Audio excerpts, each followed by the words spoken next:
Dans cette vidéo, nous allons travailler sur la notion de socialisation. Nous allons voir comment la socialisation de l'enfant s'effectue-t-elle. Tout d'abord, qu'est-ce que la socialisation? La socialisation est un processus d'intériorisation de normes et de valeurs socialement situées. Les normes sont des règles sociales, formelles ou informelles, qui régissent les conduites individuelles et collectives dans une société. Elles sont dites formelles lorsqu'elles font l'objet d'un règlement ou d'une loi. Elles sont informelles lorsqu'elles renvoient aux habitudes ou aux coutumes. On peut prendre comme exemple de normes dire bonjour, ne pas couper la parole, ne pas tricher, ne pas voler. Les deux premières normes sont plutôt des normes informelles, alors que les deux dernières sont des normes formelles qui peuvent faire l'objet de règlements ou de lois. Les valeurs, elles, renvoient plutôt à des idéaux ou des principes moraux qui orientent les actions et les comportements. On peut prendre comme exemple de valeurs la politesse et l'honnêteté. On peut remarquer qu'une valeur peut renvoyer à différentes normes. Par exemple, la politesse peut renvoyer à dire bonjour ou ne pas couper la parole. L'honnêteté peut renvoyer aux normes ne pas tricher, ne pas voler. La socialisation est un processus socialement différencié dans la mesure où les individus intériorisent des manières de penser et d'agir qui sont différentes selon leur position dans la société. La personnalité de l'enfant se construit progressivement à travers le processus de socialisation. En effet, dès leur naissance, les individus intériorisent des normes et des valeurs. Il y a donc un processus d'intériorisation et d'incorporation des normes et des valeurs. Ce processus permet de façonner la personnalité des individus. L'intériorisation de ces manières de penser et d'agir fait que les individus ont tendance à considérer leurs actes comme naturels ou allant de soi. Or, à l'origine des comportements, il y a le processus de socialisation.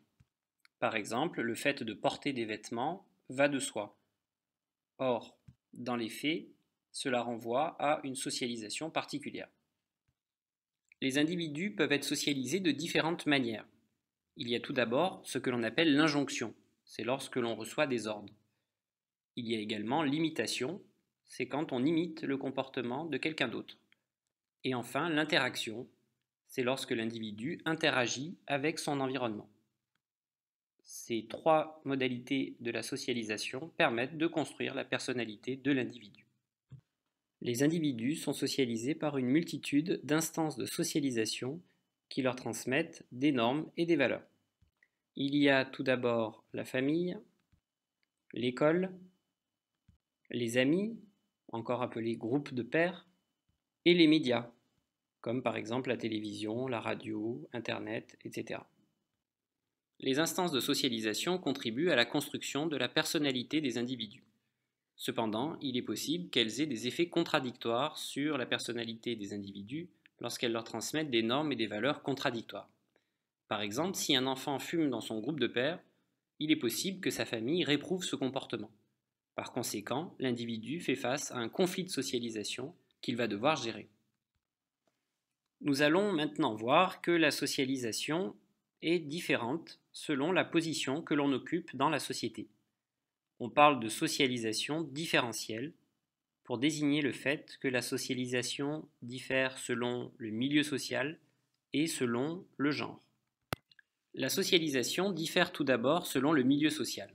Par exemple, on constate que les individus n'ont pas les mêmes pratiques sportives selon le milieu social auquel ils appartiennent. Le golf est un sport plutôt associé aux classes favorisées, tandis que la boxe est un sport plutôt associé aux classes populaires. Ainsi, selon le milieu social auquel ils appartiennent, les individus ne subissent pas le même processus de socialisation. Ils acquièrent des manières de penser et d'agir qui sont socialement situées. La socialisation est différente aussi selon le genre. On parle de socialisation genrée pour désigner le fait que les garçons et les filles sont élevés de manière particulière en respectant certains stéréotypes véhiculés par la société. Par exemple, certaines manières d'agir sont plutôt associées aux filles, par exemple être sensible, être réservé, tandis que d'autres sont plutôt associées aux garçons, être courageux, être fort. Certaines couleurs sont plutôt associées aux filles, par exemple le rose, alors que d'autres couleurs sont plutôt associées aux garçons, le bleu. On retrouve des traces de cette socialisation genrée à travers également les jouets qui sont plutôt associés aux filles, comme par exemple les poupées, la dinette, et les jouets qui sont plutôt associés aux garçons, comme des soldats, des guerriers, etc. La socialisation genrée repose donc sur des stéréotypes genrés qui ont tendance à être reproduits de génération en génération, entretenant des différences et des inégalités entre les hommes et les femmes. Il est donc nécessaire de distinguer le sexe du genre. Le sexe renvoie à une différence biologique entre les individus, tandis que le genre renvoie à des normes et des valeurs spécifiques qui sont associées à chaque sexe. La socialisation genrée aboutit donc à la mise en place de rôles sociaux féminins et masculins. Rappelons que le rôle est un ensemble de comportements attendus d'un individu en fonction de sa place dans la société. On retrouve ainsi des comportements différenciés entre les hommes et les femmes, qui ont même tendance à générer de fortes inégalités.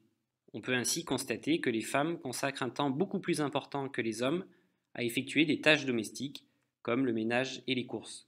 Cela est une des conséquences de la socialisation genrée.